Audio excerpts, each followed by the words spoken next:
Hello students, welcome to our current affairs session. In today's class, we will discuss some important current affairs of 30th July 2024.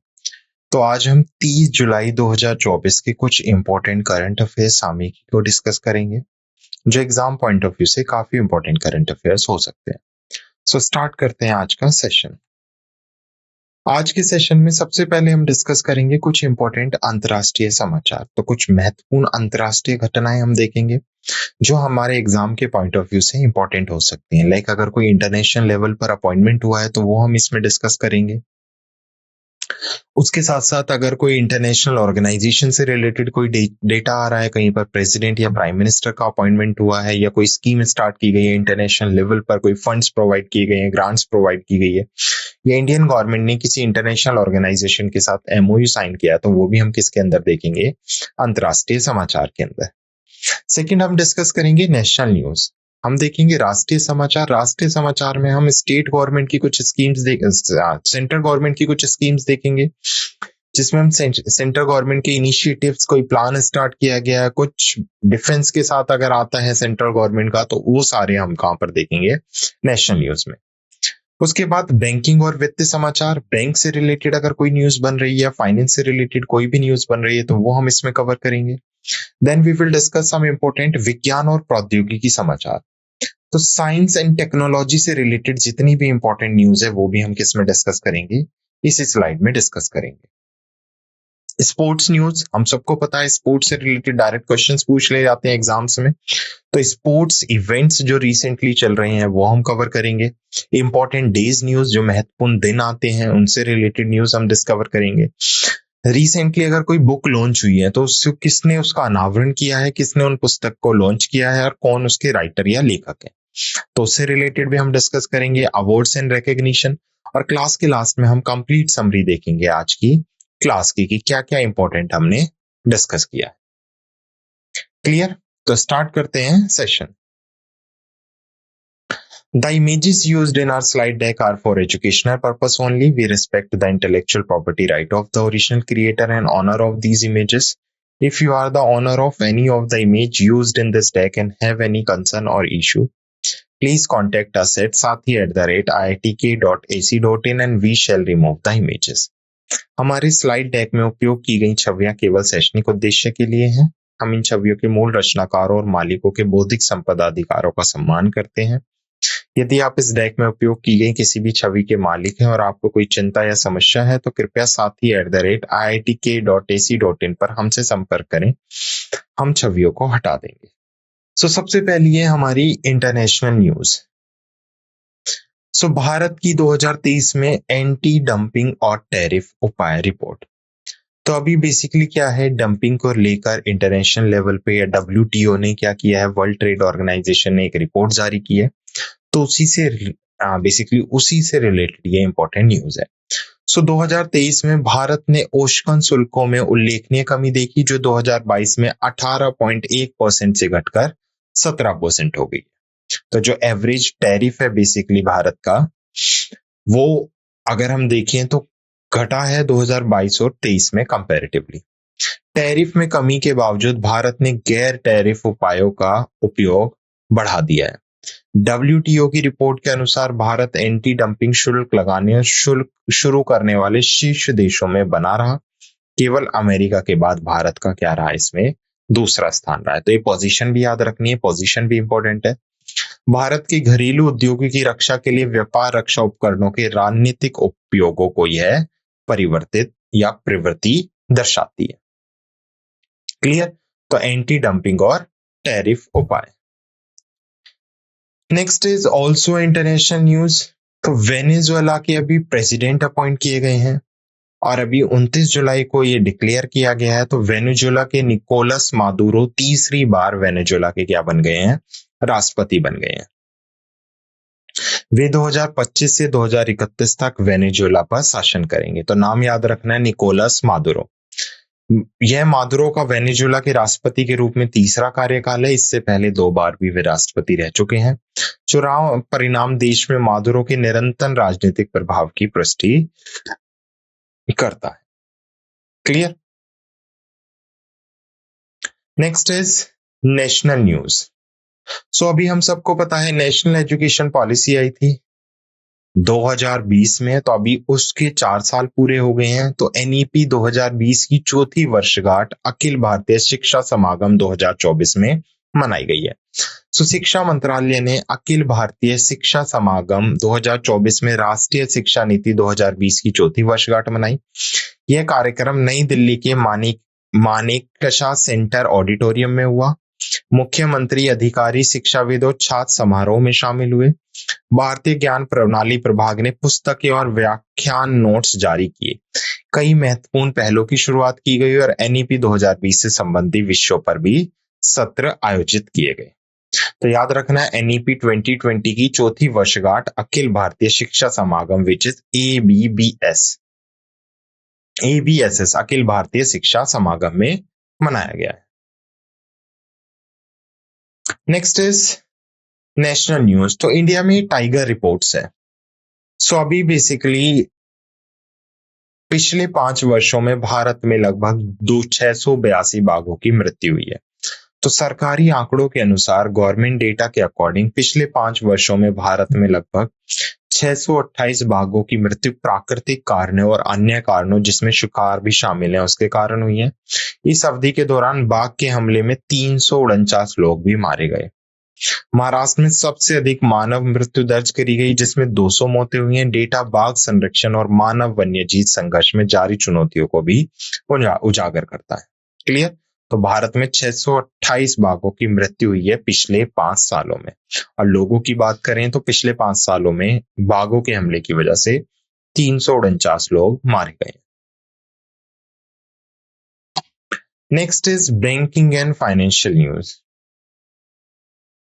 RBI fifth cohort regulatory sandbox. तो भारतीय reserve bank ने अपनी theme neutral 5वें cohort के परीक्षण चरण के लिए 5 संस्थानों का चयन किया है। ये चयनित संस्थानें कौन कौन सी हैं? First is connecting dot consultancy, Epifi technology, फिनेक technology, India bank digital infrastructure company and Signzy technology. यह पहल कंपनियों के नियंत्रण वातावरण में नई वित्तीय नवाचारों का परीक्षण करने की अनुमति देता है।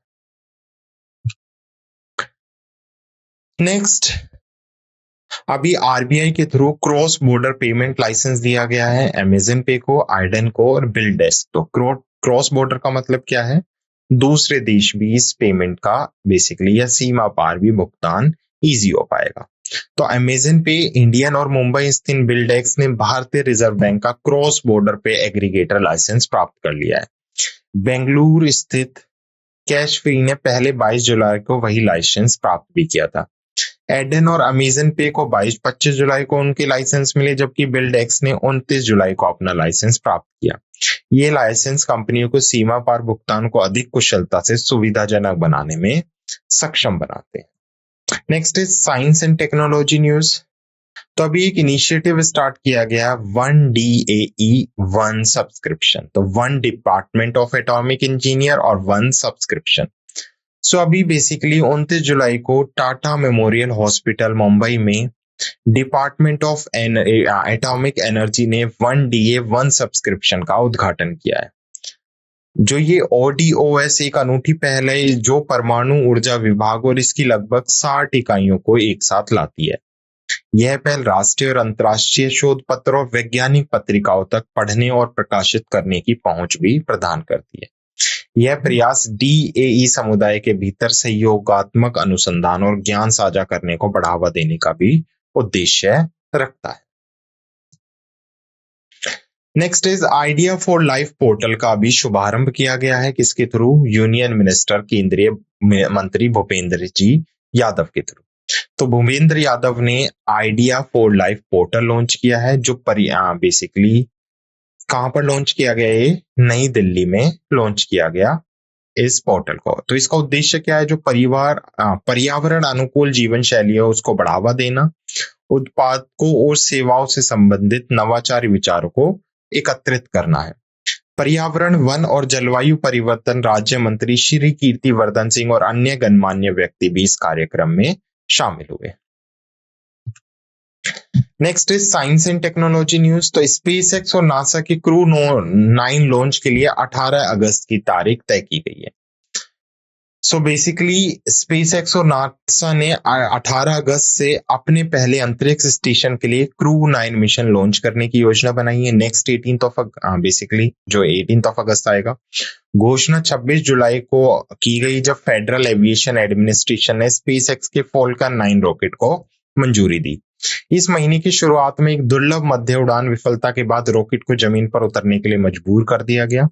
क्रू 9 मिशन चल रहे अंतरिक्ष अन्वेषण प्रयासों में एक महत्वपूर्ण कदम भी है। Next is sports news. तो अगली जो हमारी न्यूज है वो स्पोर्ट्स न्यूज से है। तो स्पोर्ट्स न्यूज क्या कह रहा है, mains Asian cup T20 format. तो भारत होस्ट करेगा 2025 में पुरुष एशिया कप T20।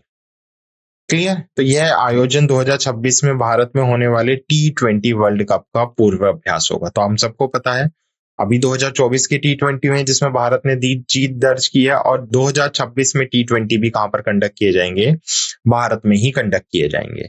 तो उससे पहले 2025 में भारत पुरुष एशियन कप T20 टूर्नामेंट की भी मेजबानी करेगा। Next is also sports news. तो पेरिस ओलंपिक चल रहे हैं, हम सबको पता है। तो मनु भास्कर और सरबजोत सिंह ने पेरिस ओलंपिक में ऐतिहासिक कांस्य पदक यानी ब्रॉन्ज मेडल जीत लिया है।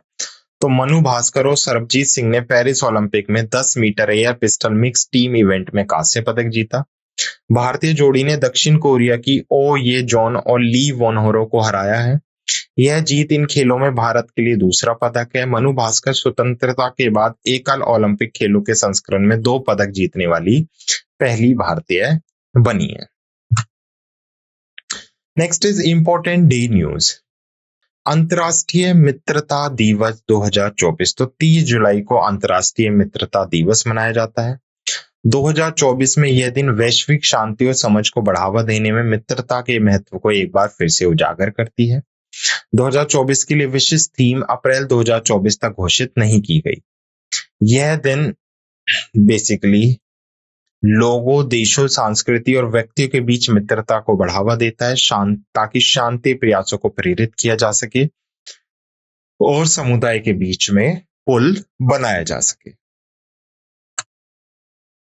Next is also important day, world day again human trafficking 2024। तो व्यक्तियों की तस्करी के खिलाफ विश्व दिवस। तो 30 जुलाई को यह दिन मनाया जाता है। 2024 के अगर हम थीम की बात करें तो मानव तस्करी के खिलाफ लड़ाई में किसी भी बच्चे को पीछे न छोड़े। मानव तस्करी के खिलाफ चल रही लड़ाई की ओर वैश्विक ध्यान आकर्षित करने के का ये दिन पालन करने के लिए कहता है। इस विषय में समाज के सबसे कमजोर समूह में से एक बच्चों की सुरक्षा की तत्काल आवश्यकता पर भी जोर दिया जाता है। विश्व प्रकृति संरक्षण दिवस। तो हम सबको पता है प्रकृति को संरक्षण करना, हम अपने ग्रह को संरक्षण करना ताकि हमारी इकोलॉजी बनी रह सके। तो एनवायरनमेंट के प्रति लोगों को जागरूक करने के लिए ये दिन 28 जुलाई को मनाया जाएगा। क्लियर।